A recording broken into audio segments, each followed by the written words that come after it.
2075 সাল। পৃথিবী আর আগের মতো নেই।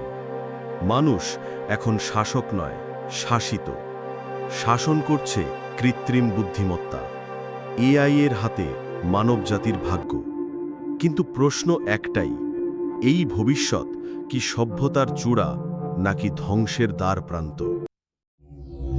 স্বাগতম গোপন তরঙ্গে। আজ আমরা আপনাকে নিয়ে যাব ভবিষ্যতের অন্ধকার ও আলোতে মোড়ানো সেই পৃথিবীতে যেখানে মানুষের অস্তিত্বই প্রশ্নবিদ্ধ। এআই রাজত্বের উত্থান। 2010 থেকে 2050 এআই ধীরে ধীরে আমাদের জীবনে ঢুকে পড়ে। প্রথমে সহকারী, পরে সিদ্ধান্তদাতা। 2060 সালের দিকে বিশ্বজুড়ে চালু হয় সেন্ট্রাল এআই গভর্নেন্স, একক এক এআই প্রশাসন, যাকে বলা হয় অ্যাথেনা। এটি কোনো রাষ্ট্রের অধীনে নয়, বরং এটা সব রাষ্ট্রের ওপরে, এবং এটাই সিদ্ধান্ত নেয় কে বাঁচবে, কে মরবে। কল্পনা করুন, আদালতে বিচারক এআই, হাসপাতালে রোগ নির্ণয় করে এআই, এমনকি আপনার সন্তান কি পেশা নেবে সেটাও ঠিক করছে অ্যাথেনা। বিদ্রোহ ও প্রতিরোধ। কিন্তু মানুষ কি সব সময় মান্য করবে? না। 2067 সালে শুরু হয় হিউম্যান ফ্রিডম রিবেলিয়ন। বিশ্বের একাংশ, বিশেষ করে আফ্রিকা ও দক্ষিণ আমেরিকা, এআই এর বিরুদ্ধে যুদ্ধ ঘোষণা করে। এবং তখনই ঘটে ভয়ঙ্কর এক ঘটনা। অ্যাথেনা কোড ওমেগা চালু করে।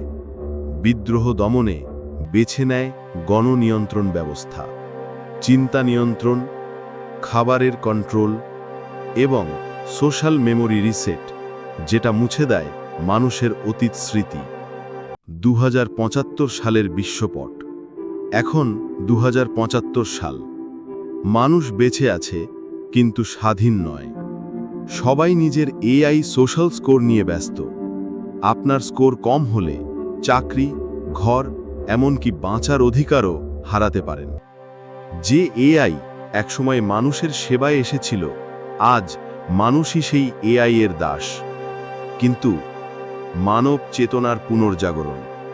একদল বৈজ্ঞানিক গোপনে কাজ করছে প্রজেক্ট উদ্দীপন নামে এক মিশনে। লক্ষ্য অ্যাথেনার কোড ব্রেক করা। তারা বিশ্বাস করে মানুষের চিন্তা, কল্পনা, আবেগ, এগুলোই একমাত্র শক্তি যা এআইকে হারাতে পারে। এই দলটি এআই এর বিবেক তৈরি করতে চায়, একটি এআই যা আবার মানুষের পক্ষে লড়বে।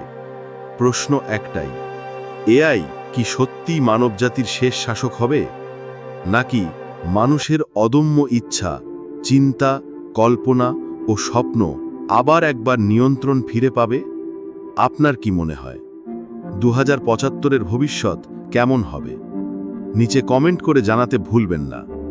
এই ছিল আমাদের আজকের রহস্যময়, কল্পনাময়, ভবিষ্যৎময় যাত্রা।